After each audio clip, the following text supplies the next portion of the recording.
Assalamualaikum warahmatullahi wabarakatuh. Perkenalkan, saya Sini Hoirunisa dari kelas Manajemen A3 Fakultas Ekonomi Universitas Islam Majapahit. Di sini saya akan menjelaskan mengenai hubungan antara ekonomi dan hukum dalam Islam.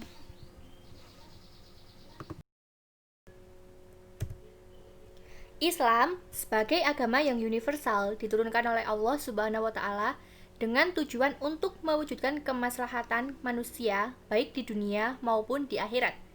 Para ulama membagi kandungan ajaran Al-Quran menjadi 3 kelompok besar, yaitu akidah, kulukiyah, dan amaliyah.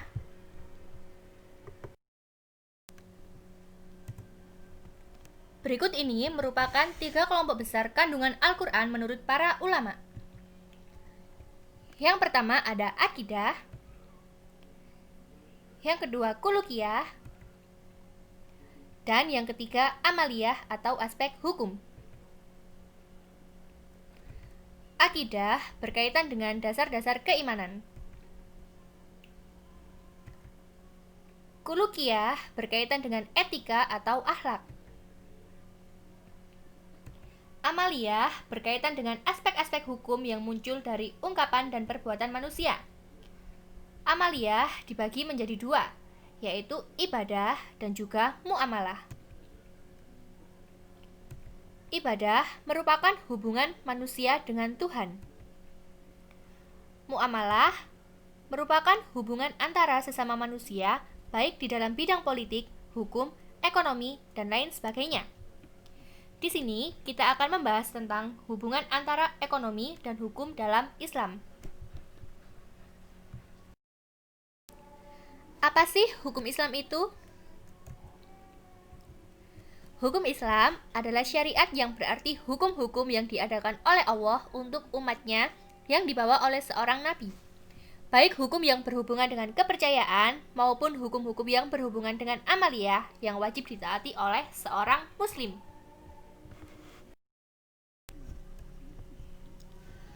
Ekonomi sebagai bagian dari kajian hukum Islam. Ekonomi dalam Islam adalah ilmu yang mempelajari tentang segala perilaku manusia dalam memenuhi kebutuhan hidupnya dengan tujuan memperoleh kedamaian dan kesejahteraan dunia akhirat. Dapat disimpulkan bahwa sebenarnya ekonomi dan hukum Islam mempunyai kaitan yang sangat erat.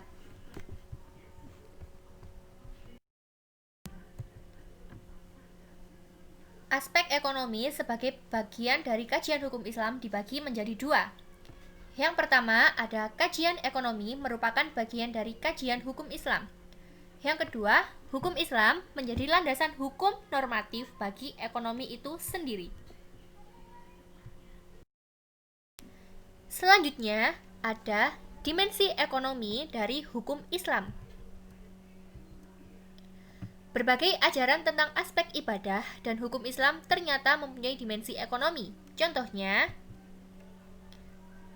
ada ibadah mahdah, hukum mawaris, hukum muamalah maliyah, dan hukum pidana.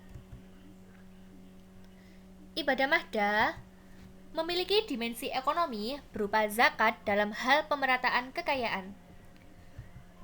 Hukum mawaris memiliki dimensi ekonomi berupa wasiat dan mengatur tentang harta warisan. Hukum muamalah maliyah memiliki dimensi ekonomi berupa jual beli, sewa, hibah, hadiah, pinjam meminjam, hutang, dan lain-lain. Hukum pidana mempunyai dimensi ekonomi berupa larangan mencuri, penipuan, pemerasan, korupsi, dan lain-lain. Jadi, dengan demikian, aspek hukum dan ekonomi dalam Islam mempunyai hubungan atau relasi yang sangat kuat. Hal ini disebabkan karena pada dasarnya semua aspek ajaran Islam tersebut merujuk kepada sumber yang sama, yaitu Al-Quran dan Hadis.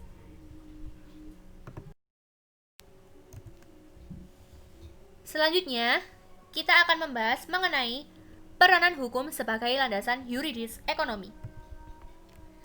Peranan hukum sebagai regulasi yang mengatur tentang kegiatan ekonomi, khususnya ekonomi syariah, baik perbankan, asuransi, pasar modal, dan lain sebagainya adalah sangat menentukan stabilitas kegiatan ekonomi tersebut. Jika tidak ada aturan yang harus dipedomani dalam berbagai kegiatan ekonomi yang ada, tentunya hal ini akan menimbulkan kesemrautan dan cenderung akan menimbulkan konflik.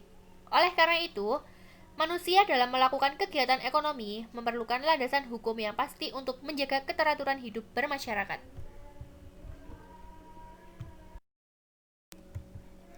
Jadi, dapat disimpulkan bahwa ternyata antara hukum dan ekonomi dalam Islam mempunyai hubungan atau relasi yang sangat kuat.